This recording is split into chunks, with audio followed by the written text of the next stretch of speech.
The opinions expressed in the following broadcast are not necessarily those of Indie Volt Media LLC, its staff, contributors, or sponsors. Viewer discretion is advised.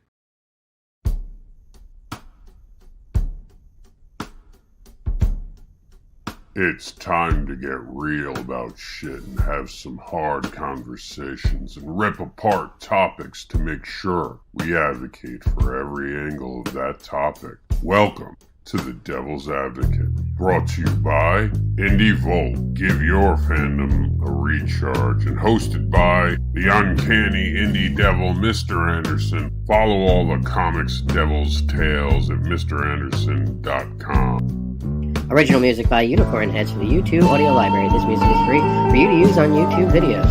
Find the music in YouTube audio library in the Creator Studio. Search Unicorn Heads. And now on to the topic. The opinions expressed in the following broadcast are not necessarily those of Indie Volt Media LLC, its staff, contributors, or sponsors.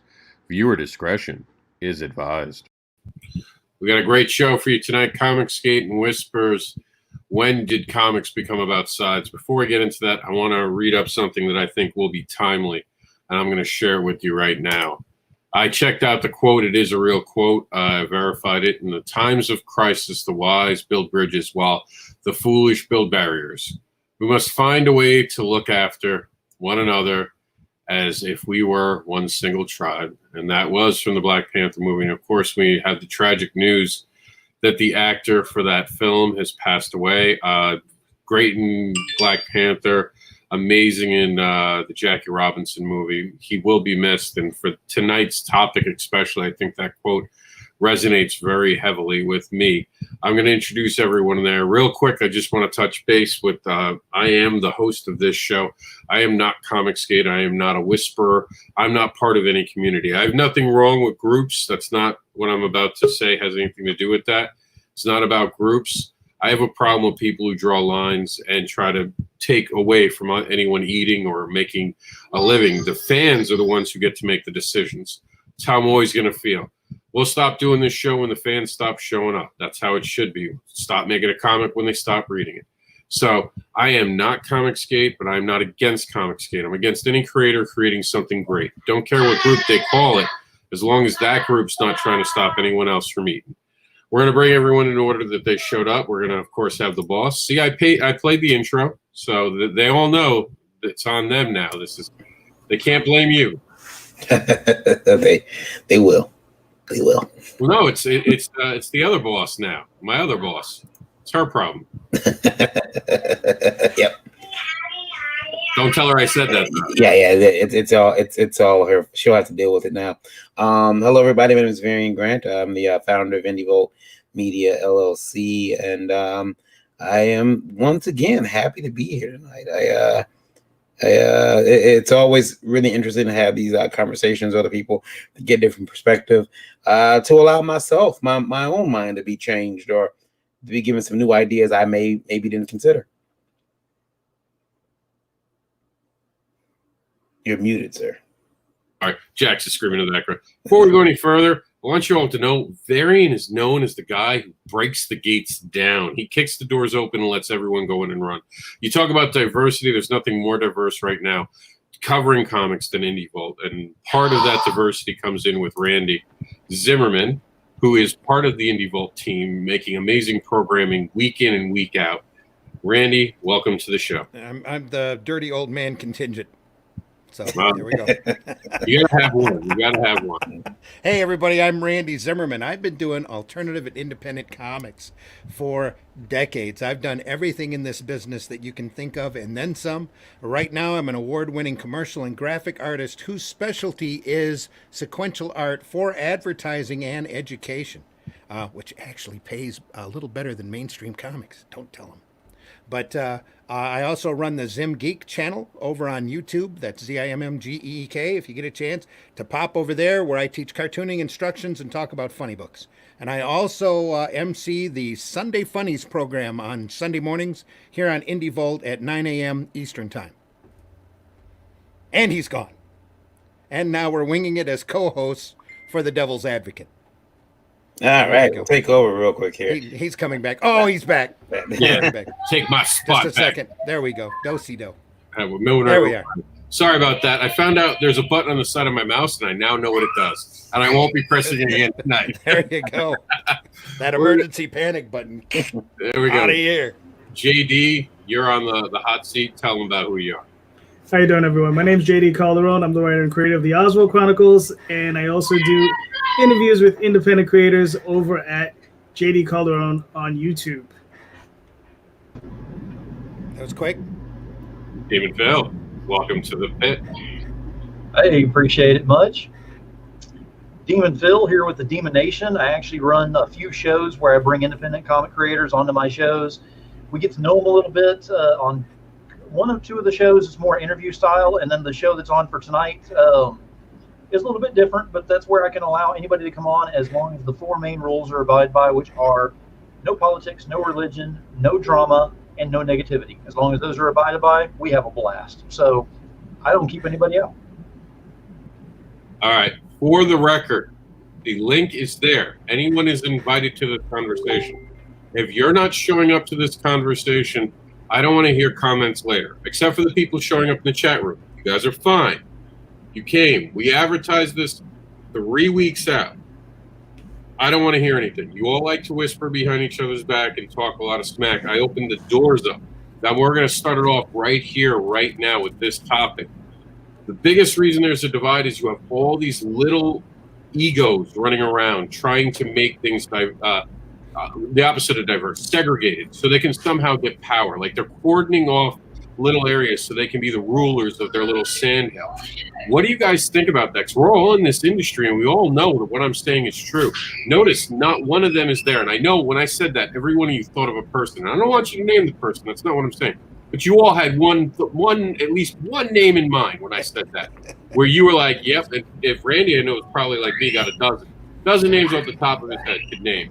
Could name a bunch of people. So what do you guys think about these self-imposed gatekeepers? Forget about Comicsgate and Whisper Network. Let's start with the little yentas in the industry.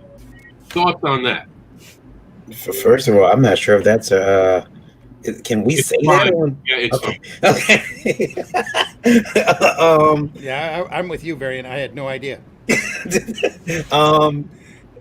I think that listen, it's really easy to be a big fish in a small pond, and if you can get yourself a group of followers and zealots who follow behind you, you can ostracize everyone else. I have no idea what you mean. I think that it's a couple weeks ago we had a situation here. Indie Volt's always been set up to help everyone, and people tried to throw us into a group, tried to throw a whole organization with people with different ethnic backgrounds, political leanings, a whole organization in a bucket because we refused to take a side in an argument. And while that I thought that sucked, we came out of it. We went very proactive against it. We told everybody that's not who we are, and here's what we believe in. And it did kind of. I think it did dissipate. Some of the haters went away, but look.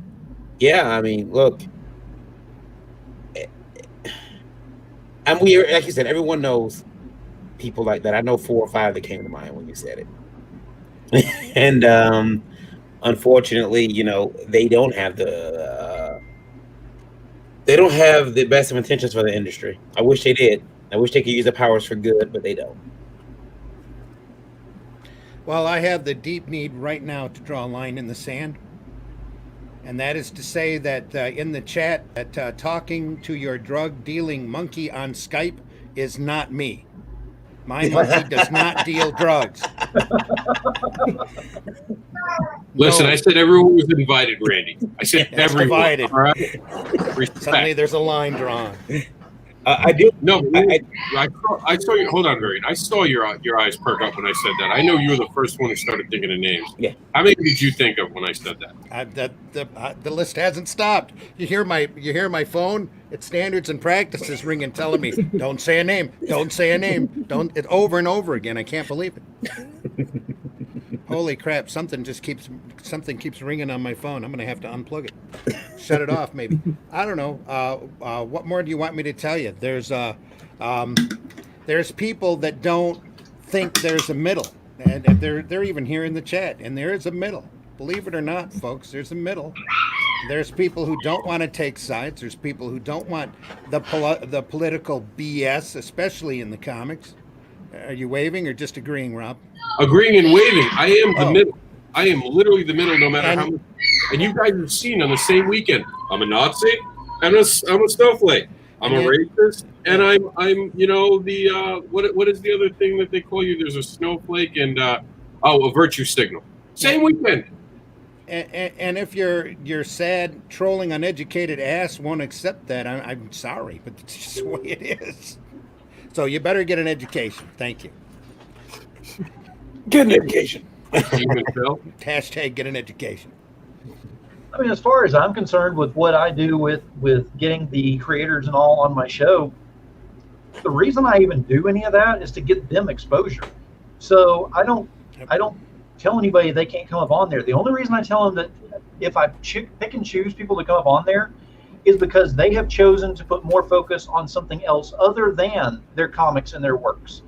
We're in this industry and everything to get the exposure and everything out there on the comics and the works, not on political views and things like that. That in your personal, if you want to do that, more power to you. You can have fun with that. But as far as the comics industry is included in this, with me being with my shows and all, I don't need that. I can go ahead and have everyone else come up there. Yeah. I haven't had problem one. I've had over 100 shows now in just the short amount of time that I've been doing this. And every single person that comes up there thanks me to no end after we're done because of one or two people that didn't know about their project or whatever going ahead and jumping on board. Now, did I have to go ahead and pick and choose who I'm going to bring up there because I think they're going to bring more people to my audience or anything like that? Absolutely not. I'm giving somebody a chance. I'm giving somebody a chance to have their dreams come true. And if that makes me a bad person for having somebody's dreams come true, I guess I'm a bad person. Right. I was going to make a snide remark, Phil, but it's not worth it. So, and I didn't mean that in the bad way that it seemed to have come out. But I agree with you 100%. Yeah, I'm actually a moderate. I don't swing one way or the other. I'm purely indie comics. You know, I'm old school. I started in 91, 92. We didn't have any of this nonsense back then. We just had each other as indie guys. And the only thing we ever rallied around was like Marvel and DC heads, you know. That was the only thing we ever fought against. You understand? Was trying to get that shine on us.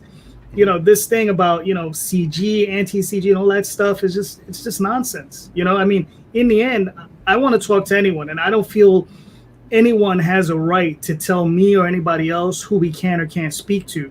You understand? As I can't talk to someone because they voted for X or they voted for Y, and it's just like, give me a break. You understand? We're all just trying to create comic books. It's all fantasy stuff. Let's just have fun. Let's make you know. I mean, there's absolutely no need for any of the drama, but some people like drama. All right, so let's focus on something a little bit brighter. How do we create an environment that's inviting to everyone? I want to start on a strong note here. What could we do to stop, not necessarily groups, because again, groups can be a good thing. Everyone should be able to form any group that they want. I'm not saying that. But to stop people from trying to cause drama. How do we start putting that fire out? So we stop getting look at like juvenile children running around who don't know how to act professionally. Because that's really what the indie market's starting to look like. And the professional above us, they're starting to get new clauses about social media. You're going to see them talking a lot less. You're going to see them having a lot less opinions. Yep. That's all going to change. So stop looking up on high like it's okay, because guess what? It's not. And that's why you have some of these bigger names now working for places like Valent, because they ran their mouths a little too much. And even Valent's going to have to try to change that and get to the point where people aren't running their mouths. That's not a dig at anyone else. It's just the truth. You know, you don't go from Marvel to there and start picking fights and not be for a reason that obviously you're not working in the big league where you were at one point. Not to say indie can't make money, but again, these are the people who will talk about their careers and not talk about their independent work. They're never talking about their independent things that they went out. they're still talking about the other things and having publishers pay them to work. So what do you guys think? How can we change this? The better. Don't stomp on each other trying to give. I'll throw out a suggestion. I think you need to simplify your question and ask us. Okay, how do we make it better? How do we bring the community and industry back to center where it belongs, where we just create comics and fans make the decision of what gets picked up and continued? I'll start off with this one if that's okay. I don't know who's on what side that's been on my show. I'll make it that simple. I don't ask. Nobody says anything. Nobody says anything after the fact. So if I've had whoever from whatever side on there, I don't know. And to be honest, I don't care. We're putting the image out there of what they're building. Like I said, there are dreams trying to be made on this thing. I'm just trying to help out with this thing. Yeah. So as far as I'm concerned, I don't care what side they're on. Now, if they come on there and they're automatically like, I'm on this side and I want to talk about this side, I don't bring that up on my show because, again, that messes with the 4 rules right there. I set those 4 rules for a reason. And it's not because of me. It's because of my show, because of the fans, and because of everybody in the audience, and because of future panels that are on there. I don't want them to feel where it's not a safe place to be on there. So everyone knows you can come on Demon Phil's show, and it's a safe place to get on there, get your work out there, and actually see some benefits from it. That's the thing, is you can actually see some benefits after you've been on there. Networking has happened. People have bought things directly off of the show while I'm on there. Dreams are happening because I don't care what side you're on. I don't want to know. But if you try to push it or anything, that's where it becomes an issue. Like I said, over 100 shows, haven't had an issue. But here's the problem, Demon Phil, and it's going to happen the bigger you get. And this is just the sad truth. The bigger you get, the more of a target sometimes becomes on your back. And this is what we were talking about at the beginning of the show with Indie Volt. They start putting you on a side by the guests you have. There is going to be a point when that happens. So I'll ask you now ahead of it. When someone comes to you and go, well, you know, I heard that you had X on your show. Therefore, I'm telling people, and you've heard that they're telling people not to not only go on your show, but they're trying to cancel the people who go on the show and spreading rumors about you. How do you handle that because of your specific standards that you have in place? Because I've been doing that ever since day one. I have set a foundation for what's going on with this. You see this stuff underneath here, underneath my name where it says Demon Nation? That was not the name that I gave the show. That's the name that my fans and my followers gave, because I'm telling you right now, this is the best group. Aside from a couple of other ones that are out there, for being brand new, these people have got my back more than anything else. So they already know the person that I am. So anybody who comes out and tries to attack that, I feel sorry for them for one thing. And for another, there's no basis to it whatsoever. They've already seen what I'm about on this thing. So if you lay the foundation the correct way from the very beginning, then there's nothing that can stop you on it. There's no way they can come back saying that you're a different person on there because you've already set the foundation. You always go back to your roots. Varian, would you agree with that? Because I know you fell into the thing. Did you do anything that you felt allowed that to happen? Yeah, you know what I did? I kicked the doors open for everybody, like I always do when it ends up biting me in the ass. Hey, come on in here, make comics. Oops. And I've done it. I've done it, and you know, it's bit me in the ass.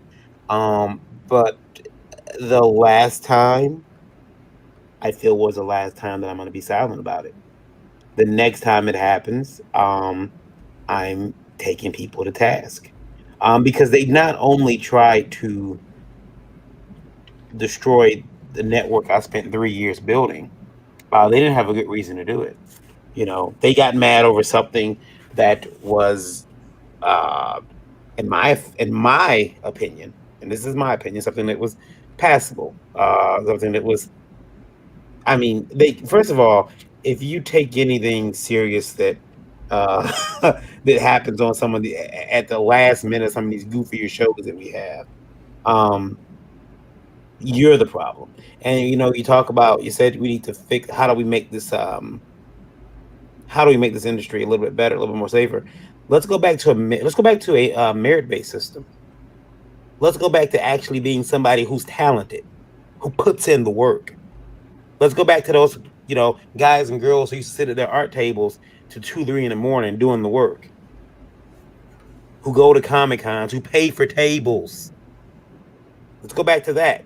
You'll start seeing a lot of the, you know, the community activists leave because, oh, well, there's no need for me there. They won't let me in. Hate to say it, but that's the problem.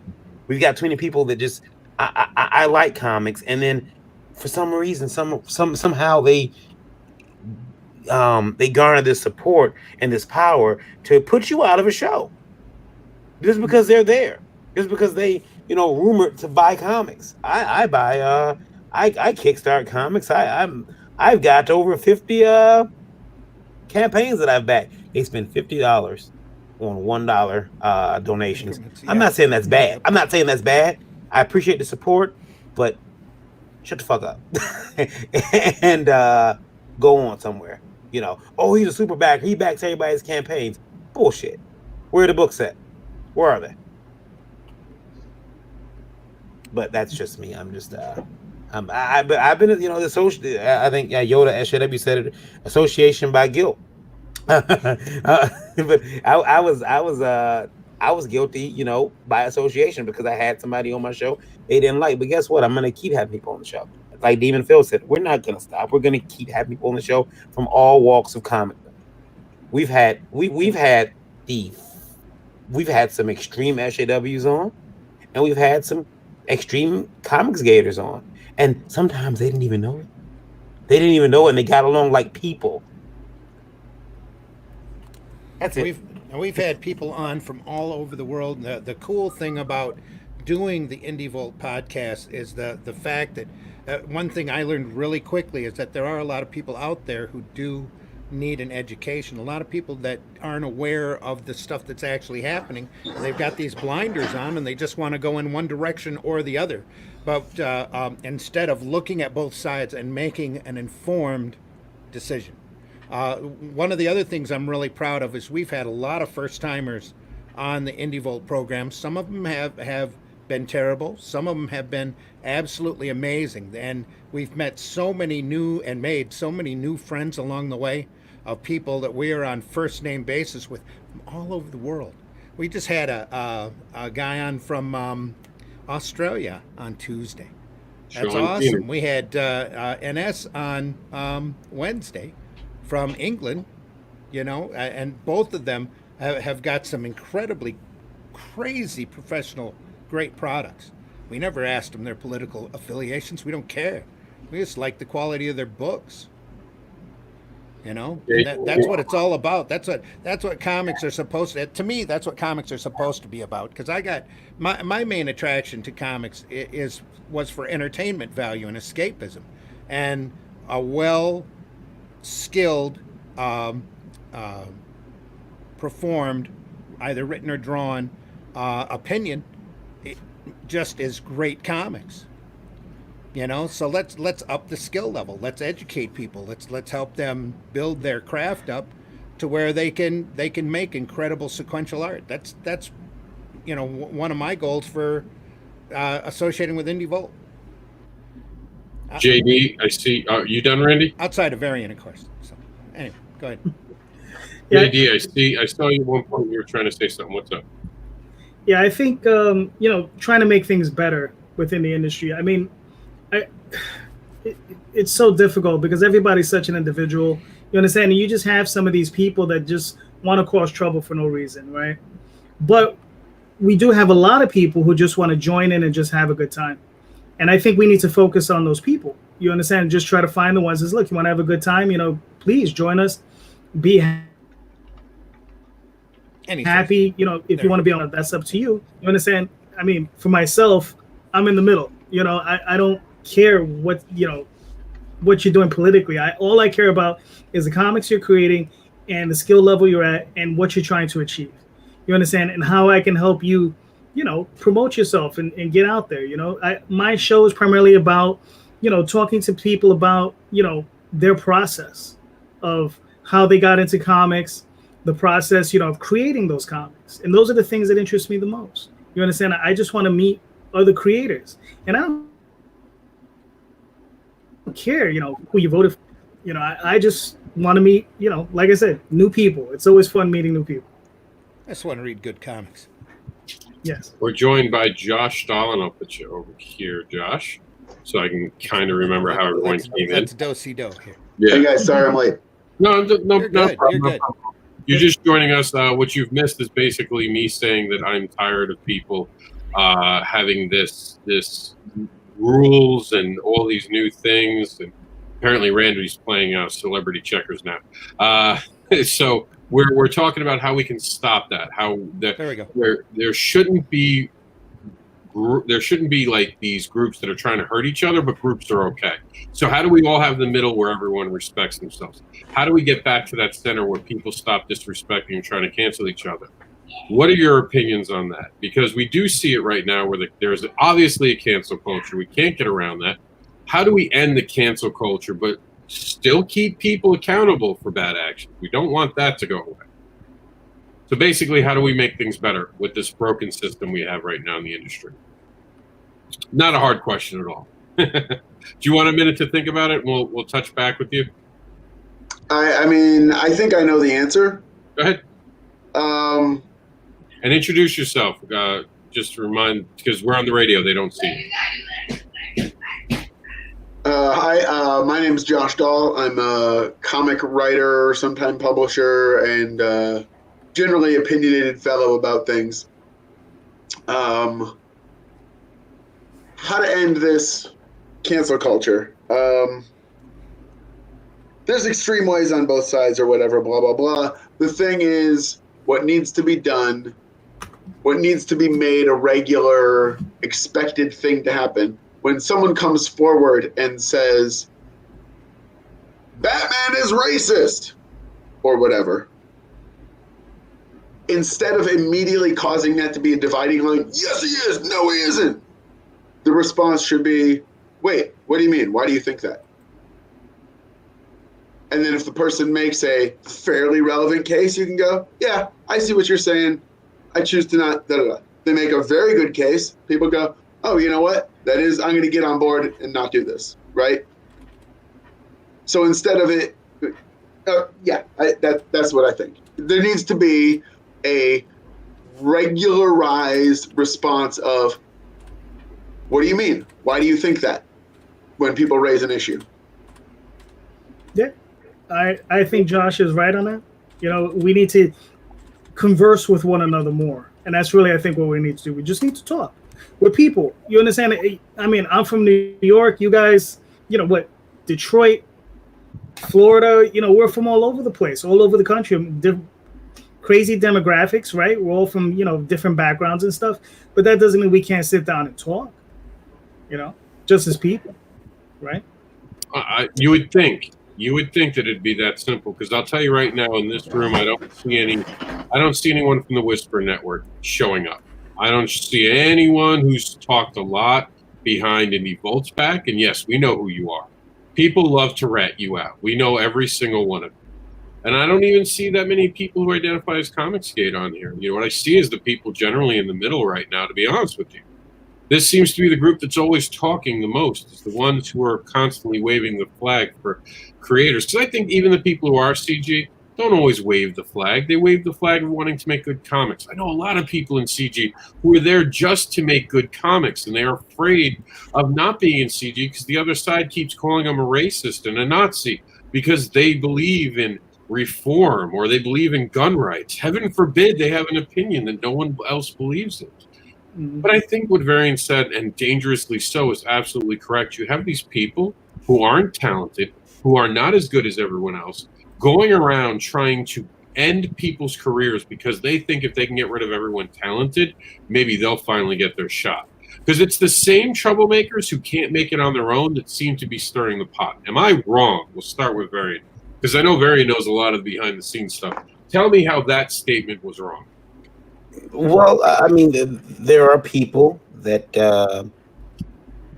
we'll call them Failure Nation. They well, no, because they again, you know, there's this idea, and I heard it when I first started my first publishing company, that if the comics is a small table, and when someone comes to the table new, someone has to get up and leave. So there becomes this idea that, well, I have to hold onto my spot, or I got to go over there and I got to make Josh get up because I've identified him as I need him gone so I can get here and take his space. And that's not necessarily the case. I don't think it is. I think the comics is a really, really big table. And I think that there's a place for everybody at it. However, and I've said this before, and I know it upset some people. I think that we all, most everybody here, and I believe everyone here, came to comics naturally because someone stuck a comic in my hand as a kid, and I haven't stopped looking at them since. We do have people that have come into comics from other avenues, and they brought their toxicity and they brought their beliefs with them. So that person who wants that Netflix deal, they come in, they don't care about comics, they don't care about what came before in the industry, they don't care about any of that. They're here to to change things around so they can get that Netflix deal, and then they'll be gone. They'll be gone once they get the Netflix deal. But I just feel like the people that do that try to destroy the industry or create these divisions, they don't care about the industry. So in a way, it's really hard to push them out because they just don't care. Randy says it all the time. He plays the Batman clip. They just want to see the world burn because they don't give a damn. They just want that Netflix deal. They want that movie deal. If they can get that, they'll leave. But I mean, while that's an excellent point, I'm going to put your feet to the fire because I know you know people in this industry that say they're here for comics, or more than likely here for comics, but are just crapping on everyone else. Sure, I know. We have publisher owners who disappeared and didn't fulfill campaigns and came back and blamed everyone else and tried to tar and feather everyone else to excuse them away. We have publishers who allow people who are sexual predators to continue to be within their grasp while they sit in a pool in an important moment. I mean, there are things going on right now that are disrespectful to the industry and everyone working their ass off within that industry. It's unfair to just blame the outsiders. We have an internal problem that we need to start holding people accountable for. But here's the problem. We don't have, I wish we had secret tattoos or secret Dakota rings to see who's a part of the club, but not we don't have those. And I mean, I know people say you're asking for a purity test. I'm not asking for a purity test. I'm just saying some of the people you're just finding out they've been Hydra all along. Yeah. They came to the table, they sat down, rah comics, and then you turn your head, and the next thing you know, they're scum, and it's gonna be scum. There's been scum since Randy was doing Arrow, and Randy and Ralph and Stu were doing Arrow. Thanks a lot. Yeah, they were. Jason Moore is in the chat, says the same thing. We had this bullshit going way back in the day. No, if we had this bullshit going way back in the day, we wouldn't have half of the classic characters that we have now. It's never been this bad. It's been bad. I mean, we've always had trolls and critics that had no brevity. I guess the word would be. But it's never been quite this bad because back then, believe it or not, even though it wasn't a lot of times, it was an old boys club. Well, most of the time it was an old boys club. We had enough sense not to make it a political thing because, quite frankly, we didn't care who you voted for as long as you made good comics. All of that crap's been dug up here within the last 10 to 15 years, where all of a sudden there's sides and in comics. Comics are supposed to be beyond this. Comics are supposed to be for entertainment. We're supposed to be mostly, and I'm not saying all of them, we should be mostly removed from this and entertaining people. And even when we do have a political opinion, we should have enough skill and enough talent to be able to incorporate that message into the books that we're doing without slamming people over the head and demanding there be lines drawn. That's a great point, and I do want to just point out the fact that there is a little bit of accountability that we're not just having in comics with the way that we handle ourselves. There were professionals back in the day who acted a lot more professionally, at least publicly. I know things happen behind the scenes, but publicly, I ask this question all the time. Jax is going crazy. I ask this question all the time. Anyone tell me what Stan Lee was? anyone tell me what Jack Kirby was? Nice guys and great Yeah, creators. exactly. You couldn't tell me what politically they stood for. But you read their comic books, and you can see that they were socially progressive people. Absolutely socially progressive. There's a funny bit of irony here because for the longest time back during the 50s and 60s, thanks to the CCA, Comic Code Authority, comics were intentionally made to be immature.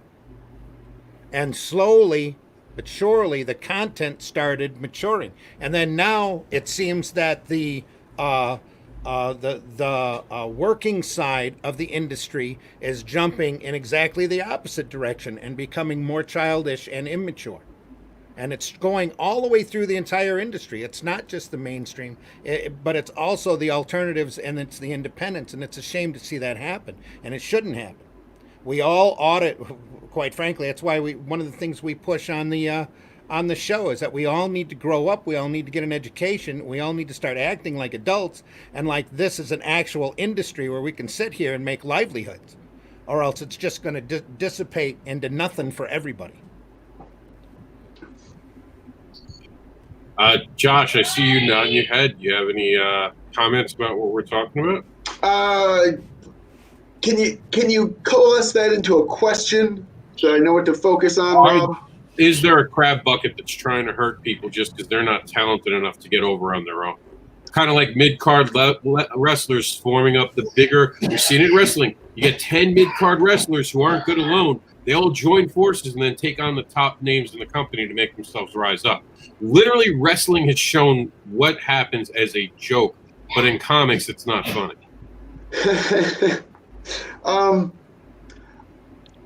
That kind of no. I don't really think that. Look, all the things you're describing happen. I don't think they really happen in that kind of organized fashion, right? There definitely are people who act on their jealousy. There definitely are people who kind of scheme rather than grow as creators. I think there's sort of damage, psychological damage throughout the industry for all the, because look, no mentally healthy people get into comics. That's you. I mean, if you were mentally healthy, you would know better than to do this. So I think some of that comes out as the, oh, screw that guy, my comic's better than his, or like people only like him because of this or that, or screw that guy, I'm going to go ahead and do this and that. And so when we see that, right, we see one person acting badly on their jealousy and expressing that. And along with that, there's sort of this rippling, rising tide of emotional damage that we're all experiencing. It's easy to look at those one or two people outwardly expressing it and kind of see it as a singular action. I don't think it really is a singular action. But you would not say that there are certain groups, and Josh, I know you know of groups of creators who are out there kneecapping people. I know you do, so I'm going to hold your feet to the fire that's burning below us. Sure. You know a group of creators out there who are trying to harm other creators. So let me ask you this question directly. Do you think they're doing it to get ahead, or do you think they're doing it because they're not letting the fans make the choice? And see how nice I worded that? I gave you an out. Two nice choices. Either they're doing it because they're trying to get the position of someone else, like Varian said, because back in the day there was a table. Right. The table, you had to kneecap people. That was something that did happen in the industry. Absolutely. Kind of like the Olympics. Got to take out your competition, sometimes use a crowbar and a henchman. Nowadays, thanks to crowdfunding, we don't have that issue anymore. We really don't anymore. Now the field is bigger and it's less controlled by gatekeepers. Or is it people just genuinely so obsessed with their own politics right now that they can't see it's not their business determining who gets to create comics? It's always and should always remain the fans' decision. Yeah. You're just, it's like you're describing different things. It's like all those things exist, Rob, but you jump too quickly to, I'm sorry, well, we'll come back to you then. I'll ask JD. Yeah, okay. I'll jump in if 4 minutes. JD, same question. I agree. You know, it's funny. I was focused on Josh, and I was just like, and I barely heard what you said. But I do have a question. Hold on. I got a question for Josh. Josh, have you ever met anyone that was mentally stable? Anyone? I know I haven't. Has anybody ever met anyone mentally stable? I absolutely did. My dog is perfectly fine. Thank you for asking. Okay. Phil, back to the topic and not Fraser Crane's call-in show. What do you think about this? Are there groups out there trying to kneecap other people just to get ahead, or is it just political fever going around? Wait, that's it, Rob. I have to know when you say groups. Are there groups? Do you mean like a group that looks at each other and recognizes the members and says, "Group, I'm glad we are all here, group," or do you just mean a number of people? I mean, like the Whisper Network that was recently exposed. We have documentation. 20 people got together, started to decide by themselves who gets to work in comics. Groups such as that. Deliberate group members, hidden little secret chat rooms. We all know they exist.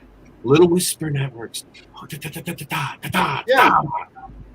Yeah. If they have the power to decide who gets to work in comics, and they have the will to decide who gets to work in comics, and they have the ability to work together to determine who gets to work in comics, then I guess they get to determine who works in comics. I mean, they're not writing the paychecks. Sometimes they are, from what we found out. Some of those people were. Okay, well then it's their fair. The reason they have the authority to write the paycheck is because they have the authority to write the paycheck. Not according to their employer that fired a couple of them for being involved in such things. So this is an unethical. This is where we're at. We're talking about ethics. Ethics are never so clear cut as well if they can do it. But it's different. But Rob, you're conflating the issues here. You're talking about people like getting people fired, editorial. Those people are not crab in a bucket trying to pull someone else down, right? They are if they're doing it because of how someone voted. Then they are. That's a different thing. That's not a crab in a bucket thing. That's not trying to pull down somebody else who's going to make it to the top. That's just attacking someone. Oh, well, that's the question we're having. The controlling metaphor that we started with this was crab in a bucket, as in when one crab starts to climb up, the others tear it down. If they're just tearing at each other, they're not crabs in a bucket, they're rats in a bucket, Rob. Yes, that's the other side of the question. Remember there were two sides? Remember there were two? They were either doing... I can only remember one side at a time. Josh. So you're saying they're just kicking him out of the bucket? Yes. Thank you, Josh. All right, so poor Demon Phil over in the corner has been trying to answer for like the last 10 minutes, and I know he's got an answer. Like this. Yeah, go ahead, Demon. So here's the way I feel about this is number one, because I'm going to ask a question to the question. Since when is anybody entitled to go ahead and have their book out there and have it published and have it be the best #1 book that's out there? Where's the entitlement in this? Because I thought it was due to hard work is how you move up in life. So how is it that somebody's going to go ahead and sit back saying, it doesn't matter what you do, we're going to push you all the way up there just because you're you? No, it doesn't work that way. You put the hard work in, you sweat, you bleed, you have the tears in this industry and everything to get up there, and that's what pushes you up. It also comes from the respect that you get from those underneath you, because if you step over people to get up there, you lose respect. If you gain respect in the process, they will raise you to the top. That's the way I look at it. So yes, there are people who are actually trying, you're killing me with that, Rob. There are actually people out there who are trying to do things just to go ahead and get their works out there because they want to be all, oh, look at me, instead of actually putting out a quality product. And I mean, that is the absolute truth of it. I see it. I mean, it's black and white. There is no gray to it. There is no other color to it. It is simple black and white. And the whole point is nobody's entitled. If I want to go ahead and put out a book, I'm trying to write a book that I want to have published next year. Does that mean that it's going to get put out and I'm definitely going to get funded on crowdfunding? No. Does that mean I'm going to work my ass off and hopefully have the people that actually respect me help push me to there? Absolutely. But that's because I put in the work. So if you put in the work, you see the results. You don't put in the work, you get nowhere. And I do just want to mention, remember the door is wide open. All you have to do is go to our chat room, go to the very top. I'll drop even a link right now. You come in here, there's two rules. Be civil, And this is not a pitch factory. No one comes in here and tries to take over my show and start pitching. As long as you guys understand that, we'll get along just fine. So everyone's allowed in. Come out. You could be like Josh and make my life difficult. He enjoys it. He gets big smiles over it. But if we're all settled up with that topic, I do want to move on to the next topic. You guys ready? Mm-hmm. Varian, I saw you unmute. Did you have anything to say? It's harder to tell because I can't see your face. He's ignoring me. He's ignoring me. All right, we're moving on. So the next question that we have from He this might not even be there at all. Sorry about that. Yeah, I'm back. I'm back to being like kind of like down again. So I'm slowly moving. yeah. Oh, Gotcha. buddy. We feel you. So did you have anything to add? Because I did see you on mute while Josh was restructuring the question in so many ways we all got confused. Well, Demon Phil had said something about, and correct me if I'm wrong, but when did it become about? When did you become entitled to have a book out there? And that's exactly.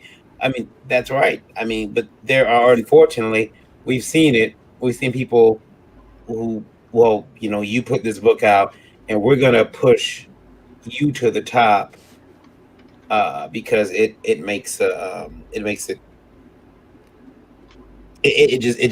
kind of like you check a box in a way. You check a box, and if we can push you up there, so we can show everybody, look, we've got one too. And unfortunately, it's starting to make a joke out of this industry. So you know, but I mean, we just have to deal with it. I think those people, though, very hopefully, I've been hoping for the last couple of years, will soon start to say, okay, there's no money in comics, or there's not enough money. I'm gonna go do something else now. But that's all I had to add. That's all. Now I'll shut up again and continue laying here. Can I just add something in real quick? Because I know I didn't say anything, but the thing is, I think one of the issues that I have with the question and the way this is going down is because when we're talking about these issues, right? You're talking about people who want to work at Marvel, DC, Valiant, all these other different companies. I don't give a damn about any of those people, what they're doing, how they're doing it. You understand? I only care about indie comics. You understand? I only care about doing my comic. I only care about other creators and their books. I don't care about people, what they do at Marvel. They want to lock each other out of Marvel. That's fine. You understand? Listen, I worked professionally in the 90s. I could have continued. I know the EIC of Marvel. He was my EIC when I worked, professionally. You understand? I've had a relationship with him. I haven't spoken to him in a few years, but I'm pretty sure if I reached out, I could get some work. But I don't want it. You understand? So it doesn't interest me. So when you raise these questions and you ask me about these people, I don't care. You understand? They can tear each other down all they want. They can burn each other at the stake. I don't care. It means nothing to me. I only care about indie comics, indie creators. You understand? And that's the only work I want to know of. I go up there and I read some of their books once in a while because they're good books. But other than that, I'm like, they want to beat each other up. Have at it. I love UFC. I do think that some of this also comes trickling down from the entertainment piece, and that's the next topic. Do you think that Hollywood invading comics has also brought the toxic mentality of basically Hollywood? Hollywood is beyond cutthroat. It is literally take out your competition at any means possible. It is about trying to kneecap people, and it is about actually making up lies. I mean, we all know that there are truths told about people that need to be told to other people.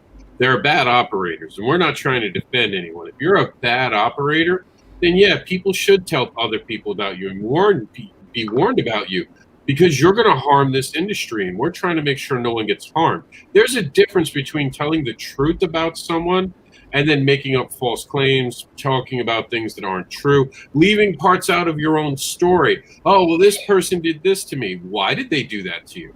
Oh, well, maybe I did do something, but I'm not going to tell that because it'd make me look stupid, so I'm going to tell lies. Grow up, be a man, stop being children. Admit what you did wrong. But the Hollywood notion is completely just disarray. Attack and get my thing to be more important than yours. I don't care how many bullets I put in it. Do you think that's one of the things that we have? And I'm going to let Demon Phil go first because he's got to get ready for a show next. So, Demon, do you think that has something to do with the narrative that's going around there, that Hollywood invaded us and now they're causing problems, like Jax, who comes in and fists me and punches me? Get him, Jax. Get him. Unfortunately, I can definitely see where that is a thing, because it goes back to the entitlement thing, because that's the same thing with Hollywood. I'm sorry, but it's who you are. It's not what you do as much with the award ceremonies and everything. I used to love watching the Academy Awards, and now it's just, I watch some of these things going across and I'm like, how? What? I never even heard about that thing. Anyway, yes, it does. The mentality is there with the Hollywood thing to go ahead and say, this needs to happen. This needs to be this way. I'm pushing this way. Everybody just needs to get out of the way because I'm on a bulldozer doing this. Since when are there bulldozers in comics? I mean, I know there's some, and some of them it's a construction comic, but why are we using that to push everything to that way? The thing that I want to go ahead and leave on this is, and I hope everybody's okay with this, on my shows, I always end up talking about, on my ending closing statements, about pebbles in a pond. And if you've ever watched my shows, you know what it means. It takes one pebble being thrown out to a pond, you get a ripple, a small ripple in there. You get enough pebbles and rocks thrown out there, you get the waves of change. Now, what does that mean? Right now, the big two are out of the spotlight so much, and the indies have the one opportunity out of a lifetime to go ahead and unite and get their voice heard out there. Because if it's a whole bunch of little voices, they echo, bounce a little few places, whatever, and then they get lost in the distance. But if they unite, there's no way that can deny that voice. So throw some pebbles out there, get some waves of change going, and let's get past this crap. Absolutely. Where can they see your show tonight? As long as you don't get butthurt and all, because Unscripted is a very different show. It is where I invite basically anybody that's creative team members. It can be writers, it can be producers, it can be whatever on there.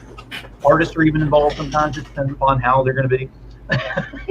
We have fun. We do. We only talk about life in general and everything. The 4 main rules are up there. We haven't broken them. We never will. We have a blast, and it always ends up with where we're laughing to the point of tears. After weeks that we have on these things, it's good to have a good laugh and enjoy it with people that you actually enjoy being around. But I've put people up there that people don't know, and there's networking that happens. There's friendships that are created. That fuels me to keep going on this every single time. That's my waves of change happening right there. I challenge everyone else. Start. Now I'm going to do the Joker thing before you go. We're going to make you break your 4 rules tonight. What are they? What are your 4 rules?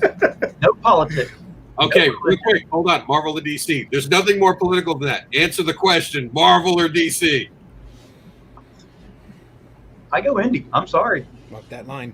Yeah. Okay, what was the second rule? Way to throw your vote away, Demon Phil. Way to throw your vote away. Well, that was the most political answer he could have given. What was the second rule? No religion. Yeah, I'm not going to touch that one. No. What's the third one? No drama. Oh, yeah, I don't. Okay, we'll go with 4. What's No. No, what's 4? No negativity. No, I'm sorry, what? No negativity. So you're not going to allow New Warriors in your book? I mean, in your show? All right. So, you're not going to allow New Warriors to be talked about in your show? Josh is a character called B Negative. It was a joke, Josh. It was just a joke. I promise. It's a character named B Negative. It was nothing to do with anything else. All right, Demon, thank you for being on. Appreciate you helping us be part of this stuff. Difficult conversation. Go to Demon, before you... Demonation. Where was that again? Tell us where we can find your show. On YouTube, on Demonation, where my name is right here with Demonation. Go ahead and look that up on YouTube, and that's where you'll find me. Like, subscribe, hit that bell. We're making the waves of change over there. We're having a blast. And for the radio, Demon Nation is one word. So instead of spelling out Demon and Nation, it is Demon, finish spelling it, and then go Nation without the N. Start at the A.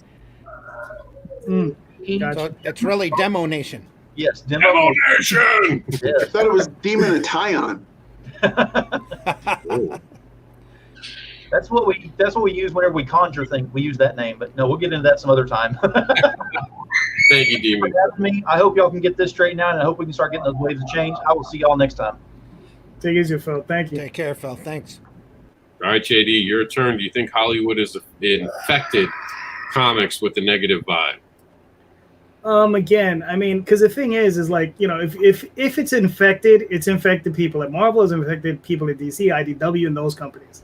You understand? Has it trickled down to me? I'm like, I have yet to see anyone come pounding on my door and be like, hey, man, I like that mouse book. I think I'll give you 50 million for that. I've yet to get that, so it's just like, to me, it's like a non-issue, it's like, yes, at those levels, you understand, when you're in those companies, sure, you understand it's a lot of money you're talking about, and it gets very cutthroat. I get it. You understand? Somebody came to me and said, well, I give you 20 million, you understand, but I'm also thinking about this other guy. If he gets it, you might not get yours. So, hey, at that point, you gotta consider who comes first in life, right? But as an indie guy, it doesn't really concern me. All right, Josh, do you need me to reform this question to be real easy for you? I think I got this one. If you want to throw a little mustard on it, you can. Okay, just Hollywood, good or bad for comics? At the Hollywood level, Suicide Squad and the Avengers or whatever, I think it's great for comics. I think the worst case of that is there's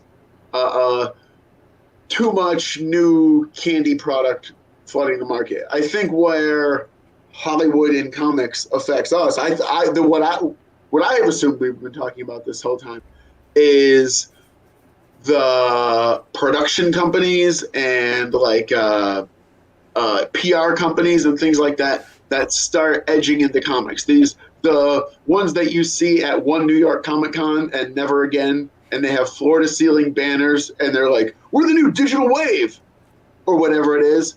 That is irritating noise, but I don't know that any dollars spent on the new digital wave are coming out of my pocket. That person who bought that comic, that's not like I lost a sale, right? So when they come in, they'll hire 15, 20 comic artists or writers, whatever they're doing, they'll pay for something or they won't, or they'll screw the creators out of it. The next year, all those creators will have that on their resume. Maybe they'll have a check in their pocket and they'll move on to the next thing. I definitely feel the irritation of that useless noise. I can't even name any of the comics I'm talking about because they what are they? They're gone. You know what I'm saying. I don't know that particularly impacts indie comics. Okay, fair enough. Randy. Hollywood's not bad for comics. It's people getting into comics that's for Hollywood that's bad for comics. You can if you're going to get in this industry, please get in this industry. Respect the industry, learn the industry, learn your skill, and make bad books. Hopefully, as a stairway of making good or better, and the best books that you possibly can. Put some effort in though. Learn some history. Get an education. Try to figure out why this industry has made people millions of dollars and why the independents are out here. Learn why the mainstream's numbers are dropping like a stone. Learn why the retailers are having a hard time surviving. Learn the industry that you're in.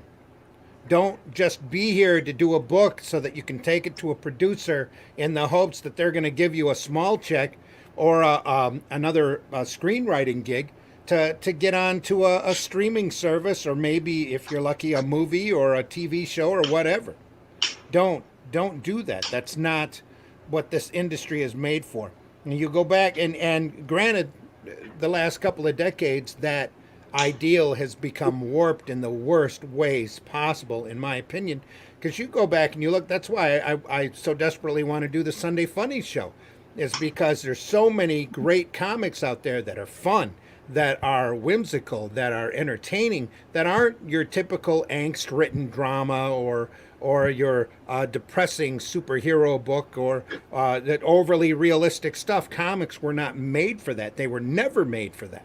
You go back and learn the history. Even Batman was never made for that. Batman was made for entertainment, and he was based off of the old hardcore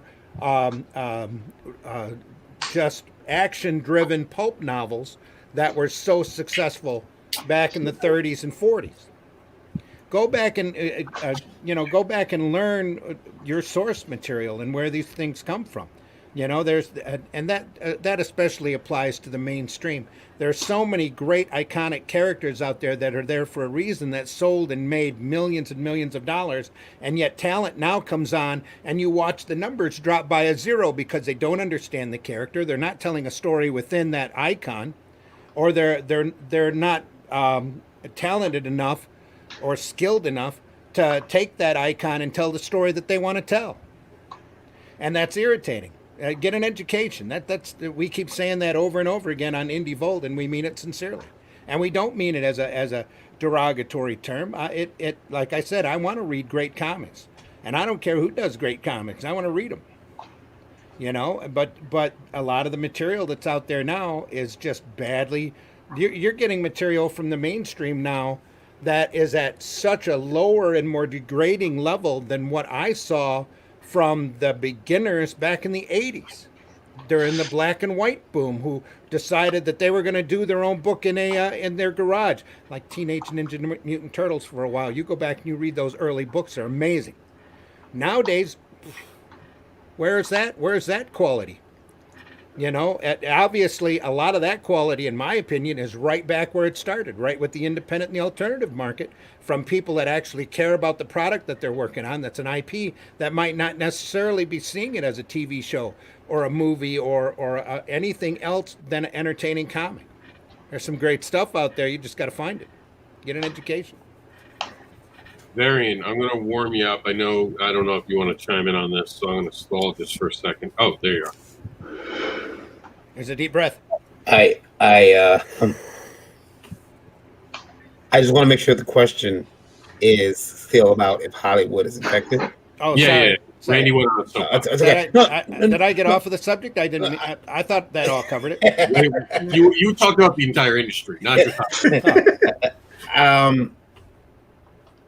Yeah, I think Hollywood has infected it. Only though, it's there's levels to it. There are levels to it. There are people who, I mean, look, nobody came here to really put out a piece of shit comic. I actually, let me say, there are some.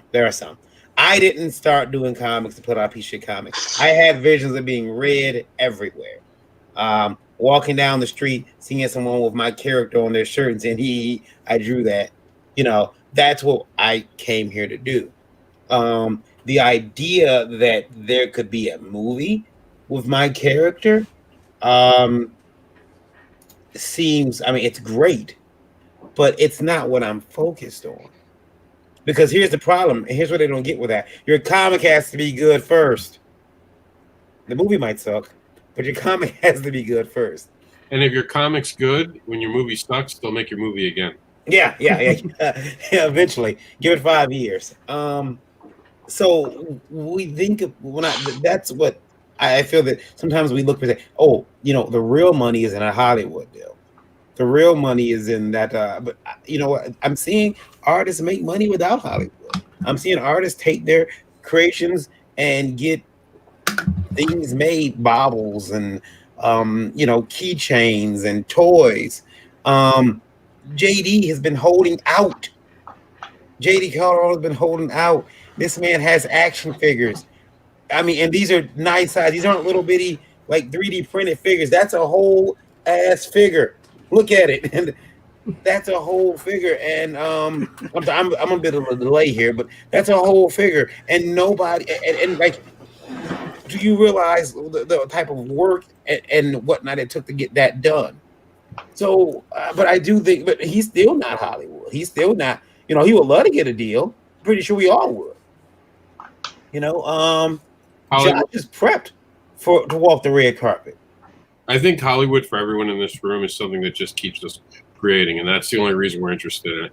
Yeah, it'd be cool, but I think everyone in this room just wants to keep creating great comics. Because I know has it infected the industry? Sure, because everybody wants to walk that red carpet. But you know, I think there's levels to that infection. Some people it consumes them entirely, and those are the people that are probably the most poisonous. Yeah. If I can interject something, I think going to what Randy said and what Varian said, because the thing is there are levels to this, right? We have our outliers, right? you know, I don't know, the Scott Schneiders of the world and I don't know, the Jeff Johns of the world, Mark Millers of the world. You know, you have those guys. Those are outliers, right? Those are the guys who are like at the top. They're making it, and they're the ones that got those deals, right? And then you have the people just below them looking up and saying, damn it, how can I get a sausage off of that plate? And those are the people that end up being the most toxic, because those are the ones that'll step on your face to get a foot up. Okay? I mean, and those are the dangerous ones. And those are the ones you technically got to watch out for. And those are the ones that I think Rob was talking about, those people that are in the middle, you understand? And those are the ones that are most dangerous. So I think, you know, like I said, as an indie guy, you know, I have no concern over them because it doesn't. Middle people are not the dangerous people. The people on the sides are dangerous, JD. What are you talking about, JD? Don't say that. You're ruining everything we're working towards. What you mean to say is the people who are on the ladder, in the middle of the ladder, not right in the middle of the ladder. Yes, that's what I mean. Not middle politically, not middle like moderate. You're not talking about moderate. Oh, no. Climate. I'm not talking about either one of those. I'm not talking about politics. I'm talking about social strata, where you are in a social strata, not where you politically lean, but where you're at in that physical structure. Like I said, you have your Scott Schneiders. Those are the guys at the top. It's Don't the guys. kid yourself. They stab to stay at the top. Those guys I don't know. I don't care. They can do whatever they want. You understand? I mean, it doesn't mean anything to me. I don't care what they're doing to each other. Like, they want to stab each other, feel free. You understand? I look at it like this: let it be a stab card. Let them stab each other. It's fine. I don't care. Let them destroy one another. It's fine. As long as once in a while they put out a good Thor comic. I mean, you know, that's what I like. The opinions expressed in the following broadcast are not necessarily those of Indie Vault Media LLC and sponsors. They're just JD's. What? JD. Wait, I mean, what am I saying that's so wrong? You understand? If they want to beat each other up, let them beat each other up. UFC. Oh no, but kidding around aside, that's a decent point. I don't think it's middle people. I think it's the greedy people. I think no matter what level at, there are greedy people who are willing to do unethical things to get whatever they want. I think that's the danger. So I think there are people in the middle who are happy to wait for their turn and earn that turn, and they'll work their asses off. And there are some people who didn't get the shot that should have gotten it, and that's just the truth of life. Like I was told at a very young age by my mother, life's not fair. You don't get what you want. It's just the truth. And, you know, it's hard for a 3-year-old to hear it, but I never forgot it. So we're going to move on to probably the most important question, as Jax is running around right over near my mic. The most important question of the night, and I'm going to let this go around the room. And after this, we'll deal with some comments. Here's the question. Can we forgive? To move forward, forgiveness is going to have to be given. Can we, as an industry, begin to forgive people that we don't agree with?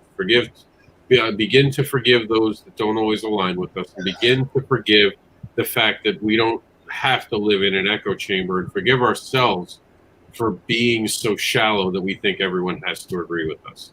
Do you think we're capable of just getting to that point of forgiving each other and being able to see each other? Because when we come on shows like this, notice you don't have people step in this room. So when it's one-on-one live confrontation, it's different than when you make little comments and run away, or you do other things that can get you in trouble. So with that, I'm going to pass it around the room as I'm dealing with him. I'll be right back. Well, I don't know about past it. I don't know about you guys, but I'm more than happy to help. You know, like, people make mistakes. Who doesn't? We've all made mistakes, right? I mean, I don't know anyone who hasn't. You know, and if you have it, you're lying. So, I mean, I'm more than happy to, you know, forgive. You understand? Like I said, it's about a conversation. It says, look, we all goof up. Stuff happens. You know, as long as there's nothing, you know, tragic, like stabbing somebody, right? Literally. You know, as long as we're all just, you know, talking and having a good time and trying to be decent about it and trying to be decent to one another as people. Why not? Josh, what do you think? Absolutely. I mean, it's a creative industry. There's always people coming in and out of it. If somebody's feelings can't get unhurt ever, they'll kind of drift out, right? But also on the other side of that, any group that wants to function has to have, on this side, that act will never be forgiven.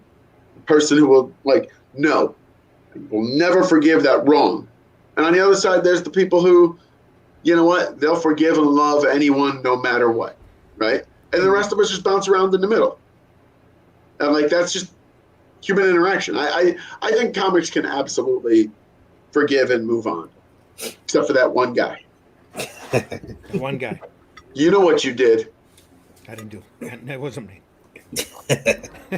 I most certainly think that I'm capable of forgiveness. I've forgiven people who my wife still thinks I should never speak to again. I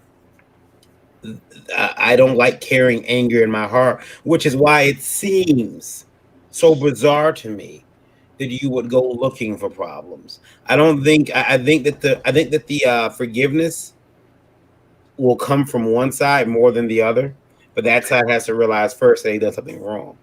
Because when you start going back 8 years on somebody's Twitter to find what they've said that might offend you, I think those are the people you can't find forgiveness from. So I can forgive them, but can they forgive everyone else, and can they move on? I think that's the real question. I think forgiveness in the industry is a sign of maturity, and that to be able to forgive is a mature act, and the ability to do it is showing that kind of maturity. But I also think right now, especially, we're in such an ideal time, such an unfortunate time, but still very ideal, and that the industry is shaking itself out. You've got that little shifter. You've got a bunch of sand in that little shifter, and the industry is being shaken right now. And you're seeing a lot of people fall out. You're seeing a lot of people fall through, and I think hopefully it's going to make the talent rise up and stick and shine through a little bit better, and as well as that maturity. So, is there room for forgiveness? There's always room for forgiveness, or there should always be room for forgiveness, as long as that one or those two people are willing to do the work to earn that forgiveness. The ones that are the big transgressors, the ones that aren't, we need to look past, look over, and get on with our lives, and allow them to get on with theirs. I will say this to close this out, and then we'll go to comments. I learned a few years back, doing some self-reflection, that the anger I was holding on to was always dragging me down. So when something gets me mad, I've learned that I just have to let it go. It doesn't matter what it is. Doesn't matter what's happened. If I want to focus on the future, I have to let go all the weight of the anger and move forward. So every time someone stabs me in the back, I just act like Batman and let it become a callus. I just keep moving forward. I keep focusing on my future, and I keep creating great comics. We will not be talking about Comics Gate again on this show for the rest of the year as a topic. If someone brings it up, of course, I'm not going to shut anyone down. But we will not be talking about it as a topic because I'm done talking about it. I don't want to be angry at anyone anymore. I don't want anyone to make up these rules that I have to pick a side or this or that. I don't give a shit. Flat out, I just don't care. I want to make my comics. I want to make comics about a farting elephant, a girl who likes to be tied up and spanked, some crazy-ass monsters, a group that's trying to protect the president. That's the shit I want to do. I don't want to worry about everyone else's politics coming onto me and infecting my good mood of creating. So it's easy. I forgive everyone. Just stay out of my way, because I'm not going to forget who you were. And I'm not going to forget that you're a toxic person. So if I see one drip of that toxic stuff, I'm going to be like, ooh, not me. Step away from the puddle, because I'm not going in the puddles with you people. It's no offense, but what I mean by you people, because Lord knows people will try to do it. This is what I mean by you people. You trollish little children who are out there deliberately trying to harm other people because you can't write a good comic book. Here's a suggestion. Go write a good comic book and get 1 million copies sold. And then you'll be able to be as shitty as you want. Work for Mark Miller. So with that... Well, hold there's on. a dig. There's a dig. Well, true. He said it himself. I was literally in a panel where he said, sell 1 million copies, you can be as much of a dick as you want. His own words. Like, he owns it. That doesn't make it right. Yeah, but Rob, I mean, you're really cruel to tie up a woman and then have an elephant fart on her. I don't get that. We don't mix the two genres. Not even as a joke. Not even as a joke. We won't be doing that. Yeah. Okay. I don't know. I do not want anyone trying to make that something. It's not. They're two very separate properties. Gotcha. So, but I will tie up a girl and I'll fart on her if that's. There you go. I mean, look, people are crazy. You want to do that? You said it's crazy. Whatever you want, honey. Whatever you want. No, I wouldn't. I wouldn't. Don't send requests. I just realized. We'll get messages about that tomorrow. You're begging for trouble now. I know. I just realized. All of a sudden, my inbox tomorrow. Fart on my face. All right. So we're gonna go through the comments very carefully because they're it's like stepping in poo in here. So we're gonna pick out the winners, not the losers. I did want to say one other thing about the industry while you're doing that, Rob. It wasn't until I stepped away recently from Indie Vote as the editor-in-chief of the website, so I can focus on other things. And it's not a pitch, so I'm not pitching what I stepped away for. But one of the things that I did was I installed my wife ended up taking over the editor-in-chief position. One, because she's sat there and listened to me complain enough, she should know how to do the job. And the second thing was that she works for free. This is awesome. That was probably the best. She works for free. And I started thinking as she was writing her, first editorial, some of the things that she's dealt with in the industry from supposed open-minded individuals, one of which I'll just call Mr. Laughy Face, who said, and I know he said, oh, your wife's, he didn't say your wife, that girl's boobs are hanging out. As if that makes her less of a, individual, as if that makes her less of a person. Why would you go on that show? Her boobs are hanging out. People like that are the problem. Her boobs aren't exposed. She's chesty. She's big. She's got biggins. We know it. We joke about it. She also has an illness that causes them to continue growing. They're gonna keep growing until she eventually has to get some type of surgery, which will be expensive and probably pretty painful and whatnot. But would it be rude to ask if after she gets them reducted they'll start growing again? They won't. After that happens, they won't grow anymore. She wants to, and she wants them gone. Believe it or not, she wants them gone. But the thing is, I had an individual. I get the door. No, please, I'm not done with them yet. Can't we wait till we're 60? I had an individual who made some comments. Oh, that girl has her breast hanging out in the show. How could you take that show seriously? You, sir, are a piece of shit. That's why you've been in comics for what, 8-9 years now, and no one knows who you are. That's why that's why when you do these big, huge fucking videos where you try to give up your little 2 pennies worth of fucking advice, you get 20 views. You motherfucker. You are a piece of shit, and you are in the crap bucket of everyone else. Oh, I sense you're standing on a box, Jared. No, it's just like because there are so many people, and I think, and he knows because he's watching right now. You are a piece of shit, and you know it. He's probably not watching because he's not seeing any boobs.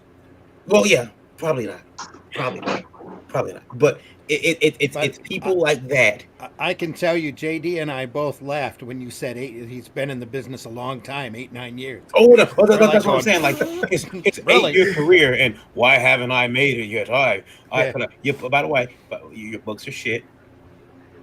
And I'm gonna go further. Because I can do this. He's going further, folks. I can do this. Hold on. Can't be responsible. Yeah, I can't. One second. Give me a minute. You're gonna show your camera so that you can look in the camera. No. You're just changing your icon. Yeah. You look so much tougher now. Yeah. As a Funko Pop. There we go. There we go. The very reason, like I haven't said your name is because I'm going to check you personally first. And then, and then I'm going to out you. Like in hockey? Yeah, I'm going to check your ass personally first, tell you to shut your fucking mouth, and then I'm going to out you. Well, no, we don't want to insist violence on anybody. No, I'm not going to insist violence. I'm not down there. I have to drive 989 miles. I can stay with Rob when I come down. I do just want to talk about the hypocrisy of this, okay? I've specifically been told by Randy I can't come on without a shirt. I do think that there's some sexism going around here. I don't know where you got that idea. I just asked you, not the muscle shirts. That's all. No, Randy. One day I came in. We're going to be sending around memos for collars next, so expect it. But you have to understand, there's a level of about even. I mean, like, so you can't even have a show now. It's not even about your comics. It's anything you create. Someone wants to come out with their version of it and destroy yours. So I'm going to get a mohawk next week, and I'm going to start targeting Josh. I'm going to grow a mohawk, and I'm going to say, Josh doesn't have a real mohawk. He glues that on every morning. All you have to do that's not true, buddy. We all know you have a mohawk now. You just hide it in the raccoon hat. Yeah, and Varian, all you have to do is just be like, "Hey, Josh, are you an indigenous person?" Oh, see how quick Josh get a haircut next week. Yeah. Cultural appropriation. Yeah. There we go. Josh will come in next week with a high and tight. And Tori, what happened was that, again, an individual who considers themselves a leader with their 20 fucking views in the comic industry decided to mouth off about my wife. What's our radio numbers right now, Varian? Can you tell us? Yeah, I can bring that up. It's more than 20, I'll tell you that. Indie Vote Radio. I'm just trying to calm you down a little, buddy. Right now, we're sitting at, hold on 1 second, 43, 233, which I'll take. So, I want to say that there is so much, there is sexism still. 42 and 43 seems to be the magic number this week. Yeah, it seems to be. It's there's sexism from the quote unquote good guys. Holy shit! Because that girl has her boobs hanging out. Ladies, be warned. Don't be cute. Don't be cute. Don't dress how you want to, because someone will tell you that you're not. You don't qualify to be on the show and to talk about geekdom.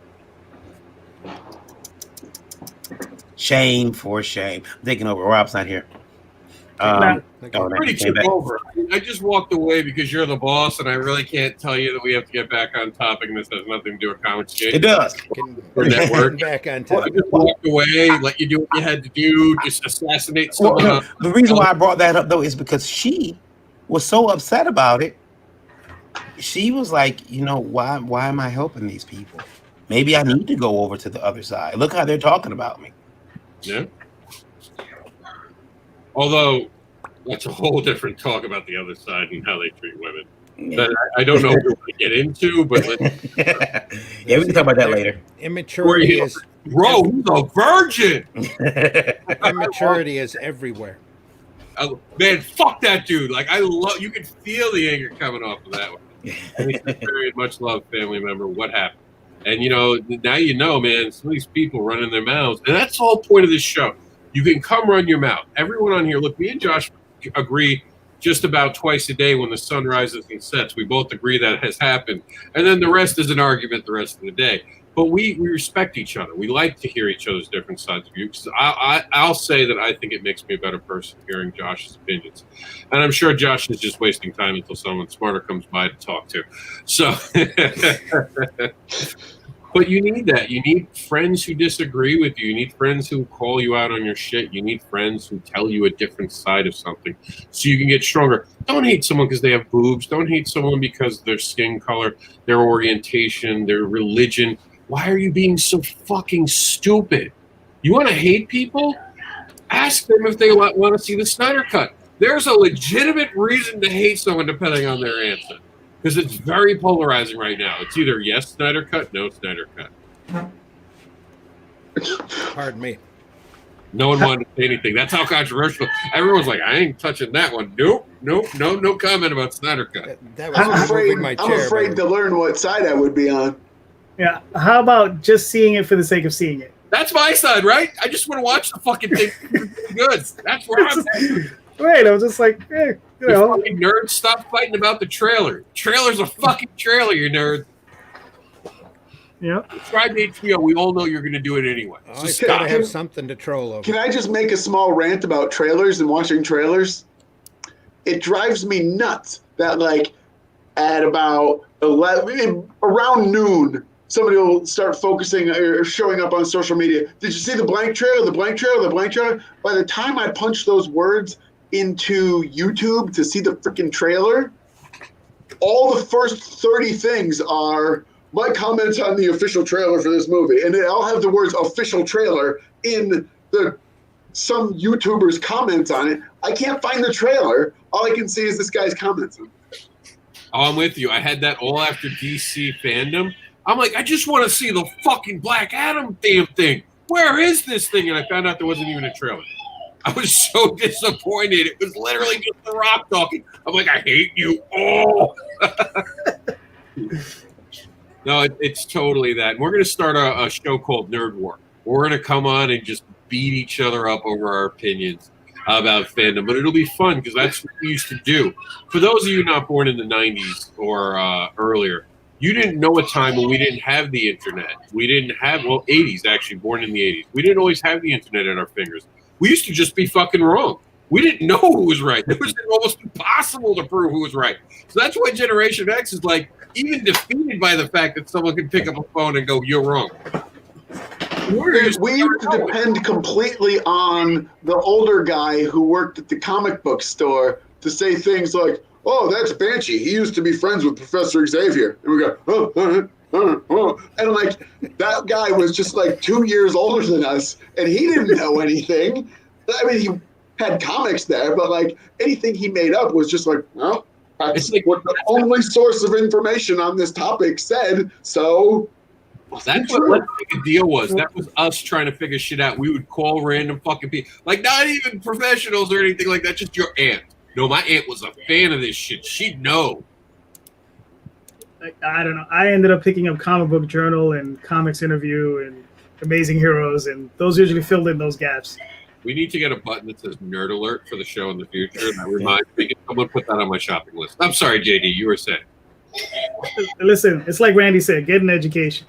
No, it really is. But the point is, it's okay to be wrong because when you're wrong, you get educated. Seriously. And you don't have to hate someone because they had a wrong opinion. If someone says something that's wrong, don't jump on their back. Don't sit in their ass and don't try to chew them out. Just be like, hey, dude, you might want to read this. Hey, check this out.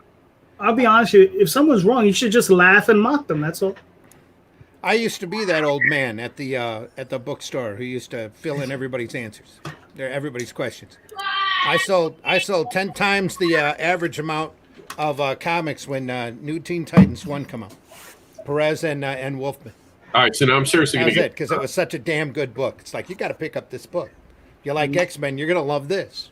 All right, we're seriously going to do comments because we're running out of time. Jason Moore said, I give a shit about a creator's political view as long as it's not doing harm to anyone.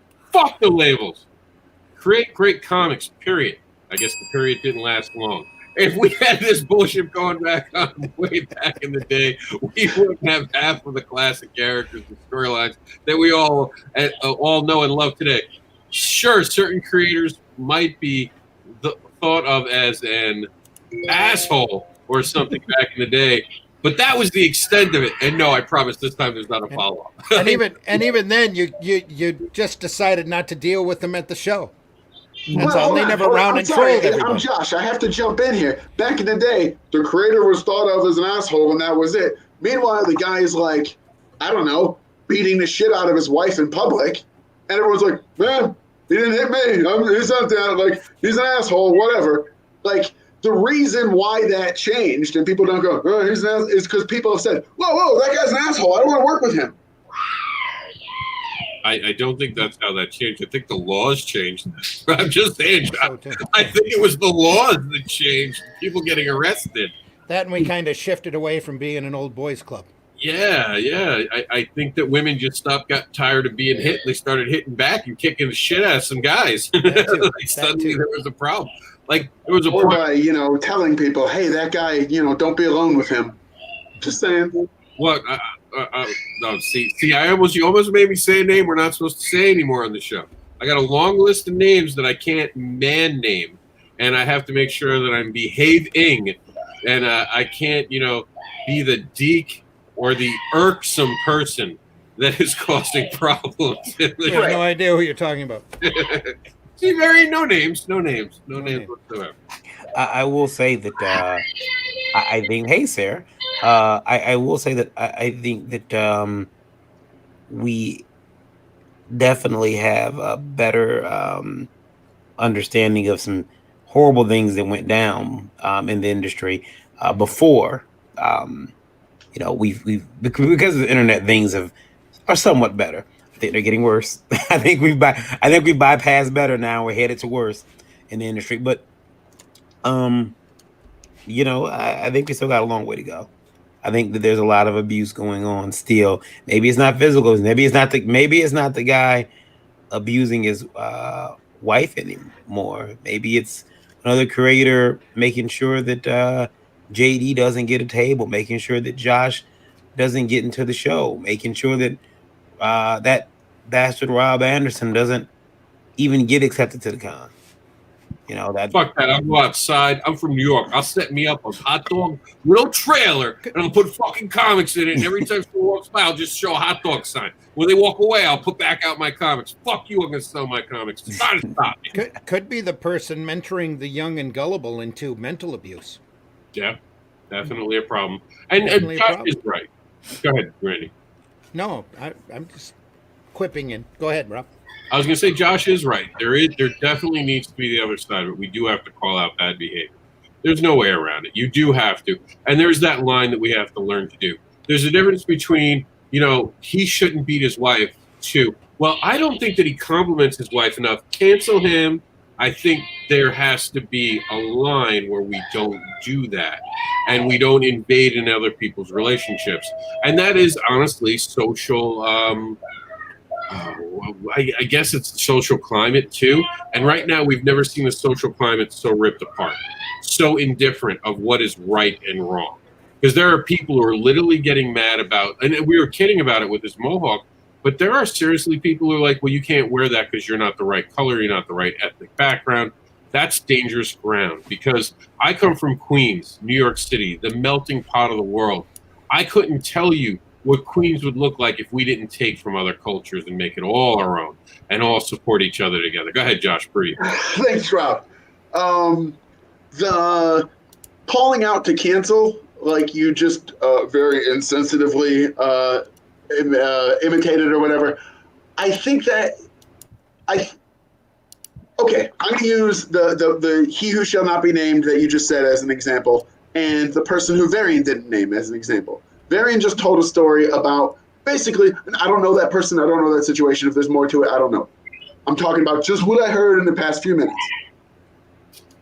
Varian is rightfully upset because someone disrespected his wife. In the other case, Rob, of your case of he who shall not be named, many people who I trust described people who had earned my regard and opinion expressed opinions. Is that okay? So I felt strongly enough about what those people said that I jump on the cancel bandwagon for that person that you were talking about, Rob, where I'm like, you know what? I heard enough. I don't need to work with this person anymore. Based on what Varian said about this other person, based just on what you just said, I don't know anything else. If anything else is going on, I'm like, okay, so that person was rude to Varian's wife. They're good people who don't deserve to be rude to, but I think I was having a bad day. That is not enough for me to like seek out this person, or find out whether I might or might not be working or putting money into this person's pocket in any way.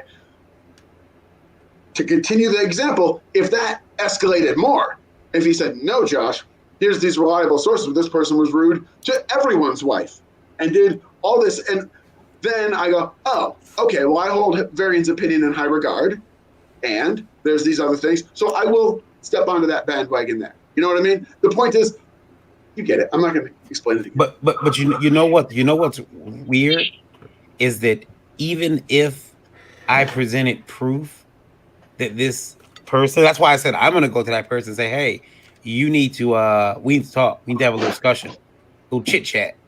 I still think that person deserves to make money in this industry because I don't want him canceled, but I want him to know I'll kick his fucking ass.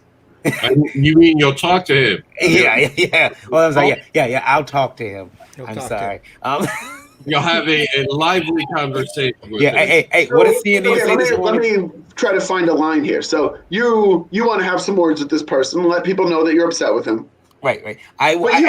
And people don't have to know after I have the conversation. Sure. If, for example, and again, I don't know who this person is. I don't know anything about it. If you found out he had, over the years at conventions, has a huge file of pictures of everyone's wife's breasts. Mm-hmm. And that's, in fact, why he does conventions, to take pictures of wives' breasts. Yeah. Would you then go, I don't need to do a convention that he's at. I don't like, would you then start to blow the bugle to get that guy gone? No, you know what? No, I would tell people, hey, he's got pictures of everyone's wife's. He's like taking pictures of everyone's wife's breast. But I'm not gonna not do a show because he's there. And if I found that he was taking those pictures illegally, and I had proof, like he's not just saving pictures from the Facebook, you know, he's taking them, he's being a voyeur, I'd present the information to the concerned parties and say, hey, look, you know, I don't think it's in this guy's best interest to be here. But I mean, it had to be a substantial cache of pictures. I'd have to go through them one by one, find out who's in there. Go ahead now. And can we stop making? And I thought I was holding up the dirty old man. Continue.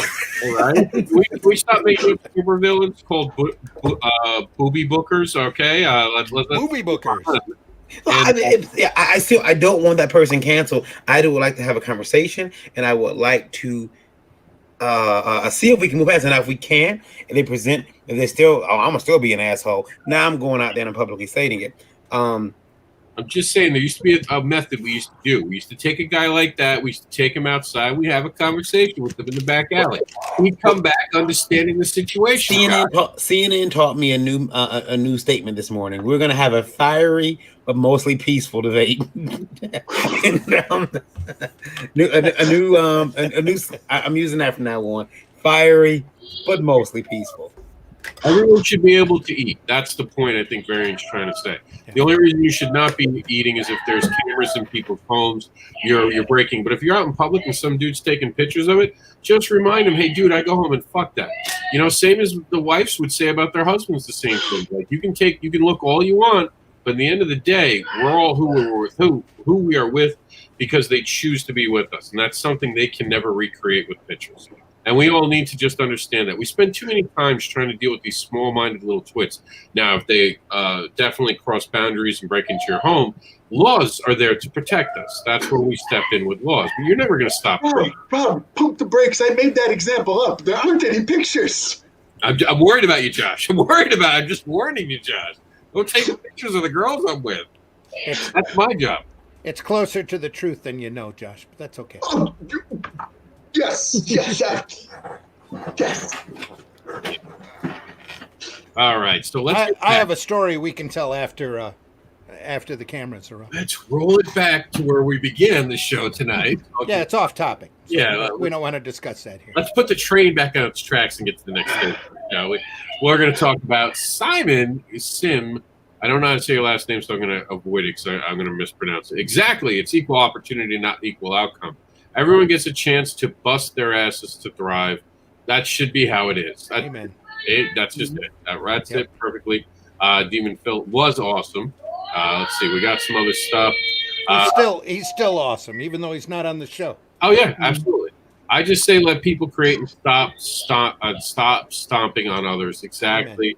Rogue Artistry said, "What's up, y'all?" And what's up, dude? Sarah said, no drama, llamas, LOL, not allowed. Yeah. Ralph Griffin says, there will always be a cup of haters. The good thing is exposure. info. We have to find a way to let people out there know about the indies, not just the big two in Image. Yeah, but you spelled indies wrong. It's INDEE. A lot of people make that mistake. Don't worry about it, Ralph. Now you know better. Absolutely, we have to spend more time talking about us because, as Ralph continues, and Marvel with their 40 variant covers of Eternals #1, just because of a movie hype. Yikes! That is, I don't even know how to address that. 40 variant covers. I guarantee you that'll mark it down on your calendar. Someone write it down. The Eternals don't make 40 issues. They'll have had more variant covers on issue #1 that they'll have actual issues put out over the years. Guaranteed.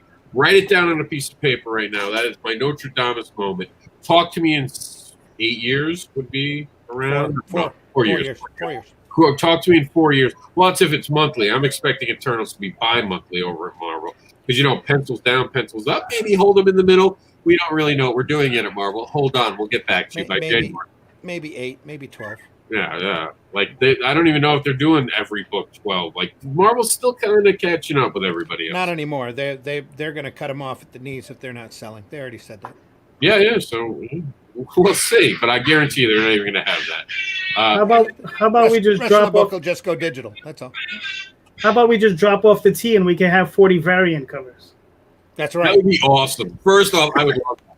I want variant in every team. They have Fortnite covers coming out. Forget that. I want variant covers. Second of all, it'd probably take them those 4 years to get them done. That's right. Yeah. That's right. Smooth variant, drunk variant, Epstein variant. There's so many things I want from variant. Variant modeling career. Like, I want an action figure that goes over the career of his life till he gets to old man variant.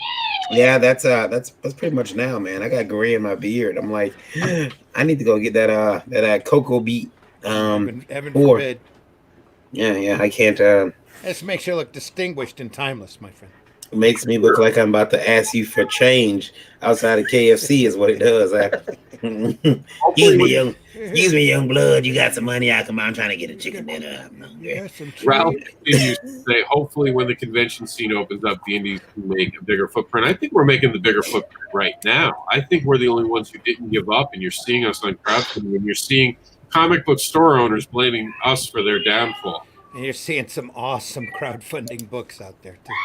So, Ralph, if I can jump in there, Ralph, if you want to make that happen, I will straight up implore you to, every time you find an indie book that you like, call a local promoter, email a local convention promoter, and anyone you can be like, hey, are you going to have Bob Anderson at your next show? Are you going to have Bob?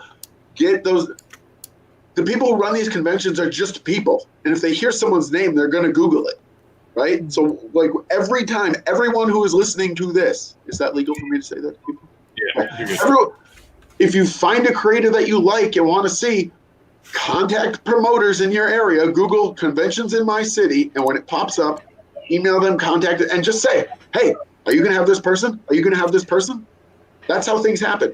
People are out there Googling people. Like, do that. Yep. Well, great advice, actually. Spot on, John. That's really. Ralph Griffin goes on to say, true, JD, some creators just looking to cash in instead of trying to make great comics. We better as long as we're better, I think he meant, as long as people are just trying to create. Sure, they are going to drop the ball on occasion. That always happens. We all screw up. We all fuck up. That's the whole thing about forgiveness. Remember, we all fucked up at one point. Hopefully we learn what went wrong, listen to advice of the others with experience, such as Randy, there I go. Apparently, what? Who? Landy, that's your new name now. Randy. Who knows better? And I think he just doubled the comment for some reason there. So Tori goes on, remember when stabbed in the back was the best revenge and success? Oh, yeah, because success is still the best revenge when you've been stabbed in the back. There's so many people. Like, I jokingly call myself the uncanny comics devil now because so many people have tried to take me down. And it's always because I try to help so many people, and that intimidates people. That really bothers some people. Not all people. Most people love what I do. They're the ones who gave me the advocate title. I like Demon Phil. I never asked for it. I got the Sinners Club, and I got the advocate from the fans out there. But ultimately, we're just trying to help people, and that intimidates other people. I don't know why, man. And that's a whole different thing. And then why is everyone like the New York accent? I don't understand it. Yes, I love it when Rob gets into the New York accent. I don't know what you're talking about. I'm just a kid from Queens. Tori Hill says, man, if he's got pictures of everyone's wife's breast, he better be in a drunk somewhere. That's creepy. I mean, no, that's not funny at all. That's not how you handle that. And we'll give Tori the last thing. We're closing the chat room, by the way, for you guys, and you can no longer come into the program. We're in our last 15 minutes. This is when we gear down our show. So when someone has an opinion, it's just an opinion. Do you keep moving forward? Tell your wife that if that's her thing, then tell her to work that angle and make shit happen. Because that is a good point. That is a good point. You gotta have your RFC definitely, and apparently King Nipsey Hussle. Nipsey Hussle died a while ago, but it's so many deaths today. A lot of deaths. I don't know if you guys knew this too. Apparently, I can't confirm it, but I've been seeing it a lot. I did see it on an independent site as well. Linda Hamilton's sister died, her twin. Yeah, I've seen that a number of places. Yeah. She was a stunt double on a lot of her movies. Yeah. So apparently she passed away, and that's very sad because they were identical twins, and that's how they did the T2 scene in Terminator, which we thought, oh my God, these special effects are awesome. No, we did that the old-fashioned way. You got a twin, we'll use them. All right. Well, speaking of awesome people, let's go around the room, tell everyone where they can find us, and give our final departing thoughts on how. Forget about the gates, forget about the whispers. Let's talk about something positive. So I'm going to leave it all up to you. No guidance, no nothing. Give me something positive that's important to the community. We'll go around the room, starting with Josh. I got to say something positive now? No. I can be found at www.joshdoll.rocks for whatever. Something positive? This stuff, what you're doing here, this going on, stuff, comics, look, comics still haven't collapsed and eaten itself. We've been through this much, so yeah. All right. Thank you, Josh. JD. All right. So I'm JD Calderon, and I can be found on YouTube under JD Calderon, where I interview independent creators. I can also be found on the OswaldChronicles.com. And you can go check out the current Kickstarters running for the OswaldChronicles.com. Thank you.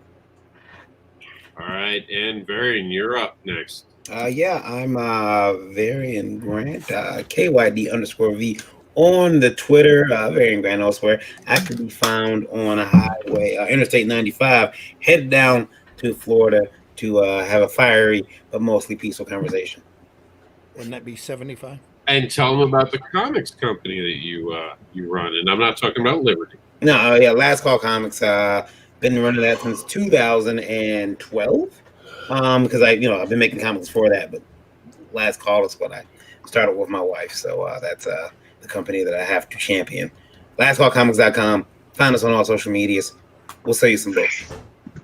All right, and I'm going to take over because I want Randy to have the end because we're going to tag his new show so he can do all the closing outs. Before he does that, if you have a comment or concern about this program, please send it to the Indee Devil, Indee spelled right, INDEE, @gmail.com. And I'm going to let my pre-canned stuff do the rest of the work because I have a crazy child in the background right now, apparently. So here is the devil explained, and I'm just going to wait 1 minute where I try to find the video. It's here. I promise it's here. It's oh, geez, where is it? Don't you hate it when you misplace your videos? There it is. All right, enough stalling. Mr. Anderson is the unboxable advocating creator known as the devilish comics creator who will tempt you with his devilish tales. He creates books about fetish, monsters, and more, and offers free spanks and hugs.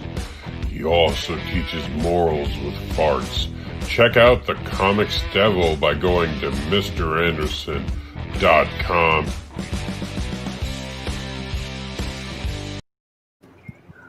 All right, Hey. you're up. I just want to say in closing that art is action that that causes a reaction, usually to the senses, in one way or another, whether it's happiness, entertainment, anger, shock, fear, whatever. And it's a sign of a true artist who's able to take that art and learn from it and hopefully make their art better by that reaction. And we all want to be improving. We all want to be artists in this industry. We all want to get better. And we all want to help, hopefully, we all want to help everybody else get better as well. And if we do that, we're not going to be trolling as much. I'm Randy Zimmerman. You can find me on Facebook. You can find me on Twitter. I don't tweet very often, but I am up there as Randy Zim. I do the Zim Geek channel on YouTube. I'm also part of the Indie Volt Network, where we talk more about comics, 9 p.m.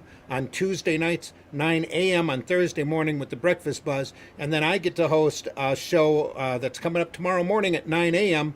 called the Sunday Funnies, of which we talk about the lighter and more lighthearted, the more whimsical side of this art form of sequential art that we love so much.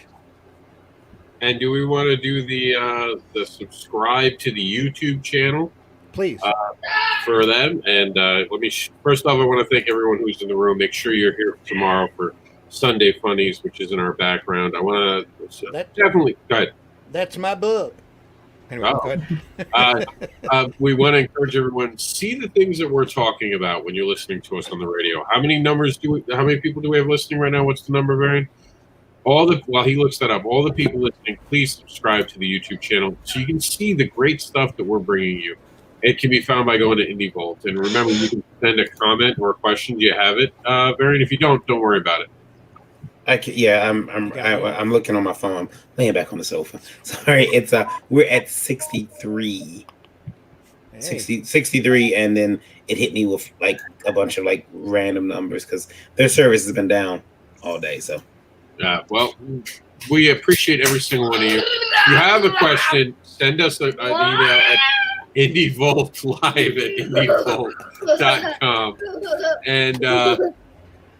And Randy can finish the rest because I'm being attacked. Hey, you can hear us on indievolt.com at the radio station. It's online 24/7. When we're not talking comics, then you're going to hear some great alternative and independent music from all sorts of different genres, all programmed, by the way, by Varian's wife, the Indie Princess. You can find that the Indie Volt radio app on Google Play, on the Streama. And if you ask Alexa, nice enough, she might just turn you over to that station herself. We also have Indie Volt TV on your Roku box. Dig that up for some great old wrestling programs, some phenomenal movies, and sometimes that word phenomenal can be a little sarcastic, but there's some great movies up there to take up your time. And also, some of these podcasts are also up there for your streaming pleasure. And remember to please send your comments in to indievoltlive@indievolt.com.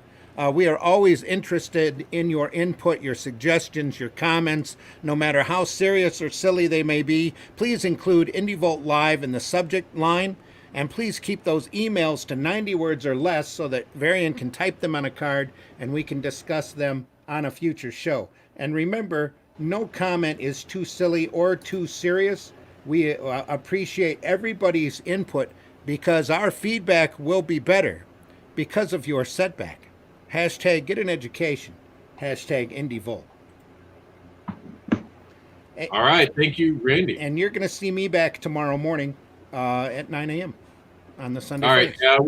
We have all of 5 minutes. Does anyone else have anything they want to say before I hit the end button? All right. So we're at it. That was a quiet, pregnant pause. Just enjoy indie comics. How's that sound? There we go. I like that. I like that. Support each other. Remember, you don't got to hit anyone behind their back to get ahead. Create something great, ask for help, and support each other. And like what Josh said, I think earlier, that's such great advice. If you find a great book, don't keep it to yourself. Go out there and tell everybody.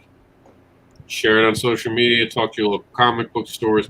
Say, hey, read this amazing book by Josh Stahl, The Barks. Oh, my God, it's so awesome. You got to check it out. make sure that you have your copy today in the comic book store, because people are going to like it. And I'm going to tell my friends to buy it from you, and you'll make money. So, you know, this has always been an industry that thrives on fans being fans and talking to each other about what they're reading. So be that person. Stop being on social media so much to take people down and instead rise people up. You'll find that you live a better life when you're being positive. I'm serious. I know it sounds hokey, but try it out for a week. You'll never go back. You won't want to be a crab. Yep. We're out. Thank you all for being part of it. To the 64,000 amazing listeners, Thanks, everybody. We love each and every one of you. Stay safe, stay healthy. And you can find, we're going to start raising bail money for Varian next week for his inevitable trip down here. Just in case, we're going to need some extra bail money. We're out of here. Yep. Thanks for being part of it. We'll see you next week on another exciting edition of The Devil's Advocate. And Thank you, everybody. we'll do the, I don't have an outro. Is there an outro here for you guys? Wait. There it is. Yeah, there is one we always play at the end of every show. You want me to run it? Yeah, run it. Yay! Yay! Think about what you've accomplished.